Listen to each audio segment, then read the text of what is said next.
எல்லாருமே அவைத்தலைவர் அவர்களே நைட் அண்ட் டே எக்ஸாமுக்கு கூட எப்படி யாரும் ப்ரிப்பேர் பண்ணி இருக்க மாட்டாங்க. எல்லா சட்டமன்ற உறுப்பினரையும் நான் சொல்றேன், நைட் அண்ட் டே உட்கார்ந்து ப்ரிப்பேர் பண்ணி வர்றாங்க. ஆனா இங்க வாய்ப்பே கிடைக்க மாட்டேங்கிறது. எப்ப பாரு சண்டை சண்டை சண்டை அப்படின்னா மக்களுக்கு இதனால என்ன பலன்? நானு இப்ப நீங்க சொன்னீங்க ஒரு நிமிஷம், வாக்குவாதம் என்பது ஒரு அளவுக்கு இருந்தால் ரசிக்கலாம். கடந்த 2 நாட்களா இங்க நான் வரல, மக்களோட சந்திக்கிறேன். மக்கள் என்ன சொல்றாங்களோ அதை இங்க நான் குறிப்பிடணும். இதுவரைக்கும் சட்டமன்றம் நல்லா போயிட்டு இருந்துச்சு, நாங்களும் இன்ட்ரெஸ்டிங்கா டெய்லி பார்த்துக்கிட்டு இருந்தோம். ஆனா ஒரு 3-4 நாளா வெறும் சண்டை தான் போகுதே ஒழிய இதனால யாருக்கு எந்த பலனும் இல்லை. இப்பெல்லாம் நாங்க டிவி ஆஃப் பண்ணிடுறோங்கிறாங்க. ஏன் இதுன்னு சொல்றேன்னா, இங்க மக்களுக்காக பேசணும், மக்களுக்கு நல்லது நடக்கிறதுக்கு தான் இந்த சட்டசபை என்பதை தயவு செஞ்சு எல்லாரும் புரிஞ்சுக்கணும். வாக்குவாதம் பண்ணுங்க, ஆனா 24 மணி நேரம் இருக்கிற 6:30 மணி வரைக்கும் வெறும் சண்டை போனா எப்படி? நானும் பாக்குறேன். முந்தானத்து 6 மணி கோரிக்கை, கடைசி வரைக்கும் 4 மணி வரைக்கும் 2 மானிய கோரிக்கை கூட நம்மளால பேச முடியல. அவை தலைவரே, இது ரொம்ப ரொம்ப மனசு கஷ்டமா இருக்கு. எல்லாருக்கும் நீங்க வாய்ப்பு கொடுங்க. பேசினவங்களே தான் பேசுறாங்க, சண்டை போட்டவங்களே தான் சண்டை போட்டுக்கிட்டு இருக்காங்க.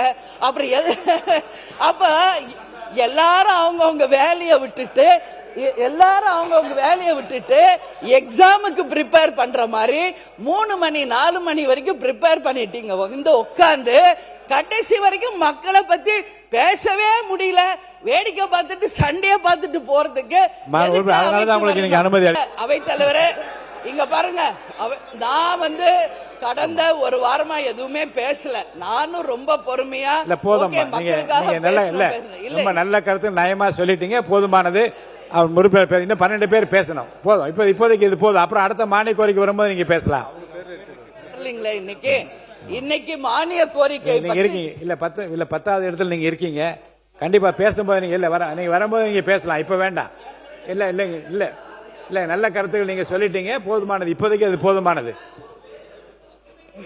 கண்டிப்பா தரேன். இல்ல இது வரைக்கும் இல்ல சொல்லிட்டீங்க, அது அந்த கருத்து இல்ல அந்த இல்ல இல்ல உறுப்பினர் போதும்.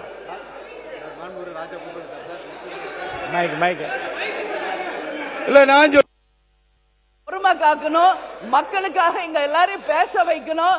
இங்க வெறும் இது சட்டமன்றம், சண்டை மன்றம் கிடையாது. அதனால அவர் பேசாத வரைக்கும் அமைதியா போகுதுங்க. ஒன்ஸ் அவர் ஆரம்பிச்சாங்க பேசியது போதுமா? தயவு செஞ்சு நீங்க அனுமதி தராதீங்க.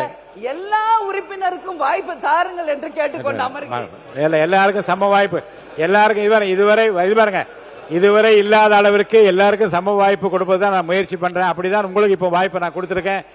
பதில் உரையில் நீங்க பாருங்க, நீங்க இந்த பட்டியலில் உங்க பேர் இருந்தும் கூட நீங்க பேச விரும்பிய காரணம் இதை அனுமதித்திருக்கிறேன். நல்ல கருத்தை சொன்னீர்கள்.